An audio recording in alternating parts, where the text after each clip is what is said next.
在今天这一支影片播出之前，我要为我上一集做的一个错误说明跟大家道歉。因为我在上一支介绍 X50 的 video 的时候，我说它用的是百度 Map。No， 其实它用的不是百度 Map。现在最新这个 GKY 19已经是用了基于 HearMap 打造的 navigation 系统。那中国版本的吉利缤越就是采用高德地图，因为高德地图只是 for 中国市场，然后马来西亚的话就是海外市场，包括菲律宾、马来西亚。他们就必须要跟 HearMap 合作来用他们的图资，因为高德是没有海外的地图资料的。OK， 所以今天这一集的重点就是它的这个 GKY 19的 Infotainment System， 还有它的电子仪表板，整个使用起来到底是不是天下无敌，还是有很多可能不是很实用的地方。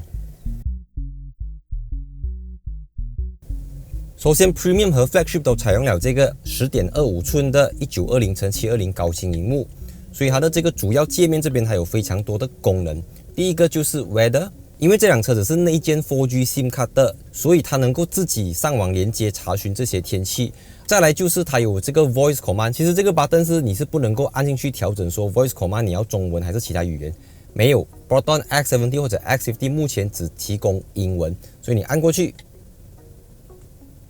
Hi there， 它只是就跟你讲 Hi Proton 是一样的东西 for 这个 button 啊。再来360度全景摄像镜头，这个就是当你去 reverse 的时候，它自己就会显示了的。可是如果你要手动去调整的话，它也是可以。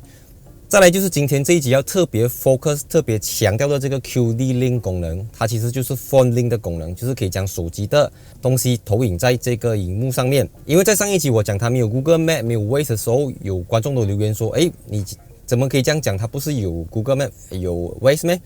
这样讲是没有错，我们按进去 QD Link， 你就会看到 Google、Waze 还有 HearMap。但是其实这个东西它并不是像 Android Auto 这样子，因为它只是投影手机的。换句话讲，我现在按 Google Map， 所以现在我的手机是直列式，它就直列式。我的手机调整去这样子 ，OK， 它就会这样子。我每次讲 Phone Link 的一个缺点，就是它跟 Android Auto、Apple CarPlay 不能比的，就是它只是投影你手机上面的东西。所以换言之，你的手机的 screen 当你 off 掉的时候，它也会跟着 off 掉。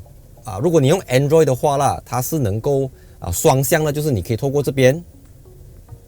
像我现在播着自己的 YouTube video 啦，双向的。可是如果你用的是 iPhone 的话呢，它就只可以透过手机来调整它，你不可以透过荧幕这边去按它。再下来一个就是很多消费者比较好奇的，就是这个 JOOX JOOX Music。OK。这个 JOOX Music 呢，它是腾讯的一个好像 Spotify 这样子的软件，而这个 JOOX 呢，它是总部位于香港的一个音乐串流平台。那它的母公司呢，就是腾讯音乐娱乐，就是位于深圳的腾讯音乐。而其实大家都知道，腾讯音乐有 46.6% 的股东就是 Spotify，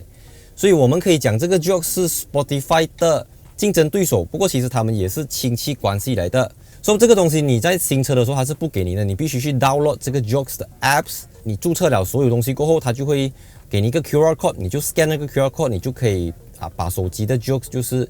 利用这边来显示你手机的 JOOX 啦。它主要是一个付费平台来的，所以你不付费也是可以用，不过它的功能是非常 limitation 啊。给手打个比方，我们现在开着一个中文的歌曲，它的好处就是这边可以看得到中文的歌词，然后呢，因为它是功能受限制嘛，所以你按去这个 music 的时候它有给你3个 music quality 啦，就是 high、medium 和 standard。在免费版本你只可以用最高的 medium， 你就不能够听到纯高清的这个音乐品质。除此之外，你也不能够随心所欲的选择你要什么，它只给你 shuffle 选择，就是乱跳啦，意思是，所以你按超过一个次数过后，它就会给你跳出这个 JOOX 的广告 ，upgrade to JOOX VIP to enjoy， 叭叭叭叭叭，就是你才可以解锁整个完全 JOOX 的一个功能了。关于这个 JOOX 的收费方式呢，我们可以在它的 apps 里面有一个会员中心这边看得到，所以从这边我们可以看得到呢，它的这个月费1个月是14块9毛，1周是4块9，或者3个月是39块9，6个月是74块9。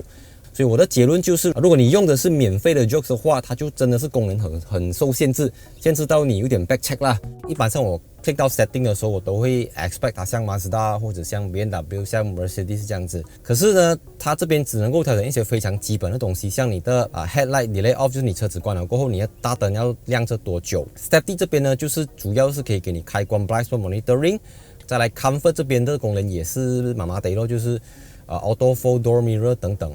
再来最后一个就是 System， 就是给你知道你现在用的是 GKY 19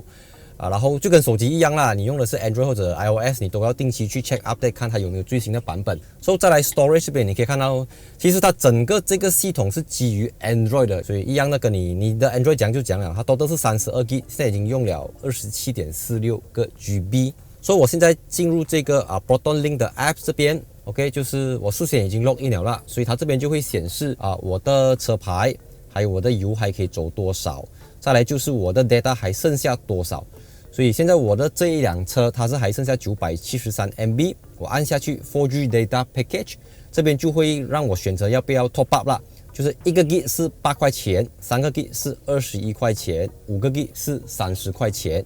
X70 算是很早期马来西亚应该没有这个价位这个等级的车有这样子的功能，它可以选择车子的 horn 跟 light， 就你找不到车的时候，你按下去，它车子会啵这样子，所以你可以 unlock 你的 trunk， 也可以把车窗打开。再来就是 window ventilation mode， 按下去过后，你的车窗会调下来一点点，让里面的热黑可以出去快一点。然后它还有一个 turn on AC 的功能，就是你可以事先冷却你的车子。再来呢，如果你的车子是借给你的孩子，还是借给你的朋友，你要知道它到底上哪儿去了，你可以透过这个 app 这边看得到你的车子，这一辆车子现在目前到底在什么位置。所以如果是太太要查询老公的行踪，或者老公要查询太太的行踪，也可以用这个功能。如果你要让我找出一个我不想要买 X50 的理由，大概就是这个电子仪表板了。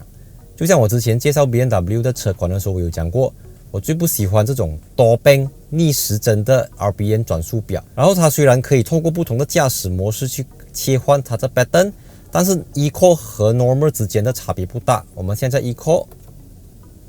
OK， 现在就去到 Normal Mode。唯一比较能够接受的是它在 Sport Mode 时候的样式。像来到 Sport Mode 这个就正常很多了，就是给你看到顺时针的 RPM， 还有这个时速表就在这边。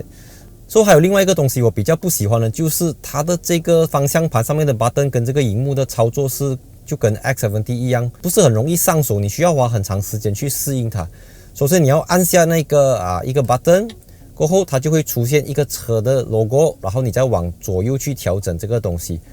这个是你的 fuel consumption。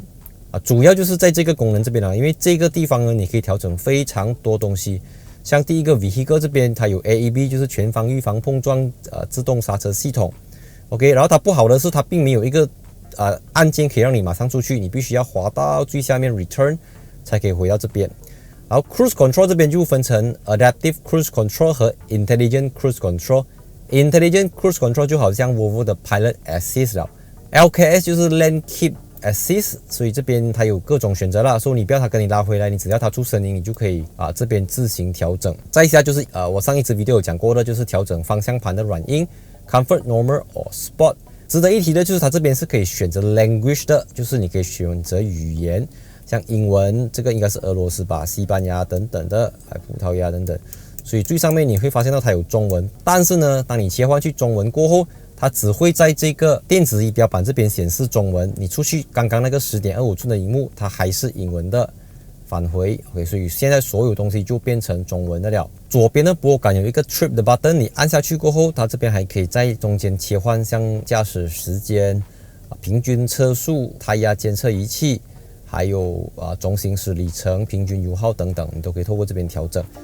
X50 不是一辆完美的车子。你看我上一次介绍 X50 的 video 你就知道了，它其实是还有很多可以进步的空间。只是我们就它的 infotainment 系统来说，同价位的对手9万多块到10万多块的对手，你要找到这样子这个规格的系统，几乎是找不到。什么内建 4G SIM 卡可以用手机解锁车子这些东西找不到。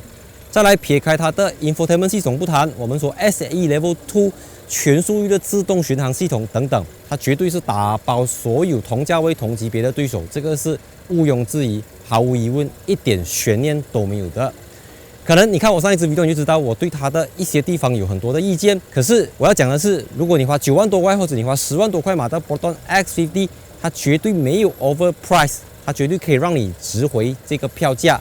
只是说有一些小瑕疵，你必须要去包容它，因为东西是有一好没有两好的。所以希望大家喜欢这集的影片，记得按赞、订阅、分享 ，and see you in my next video and 3, 2, 1, cut。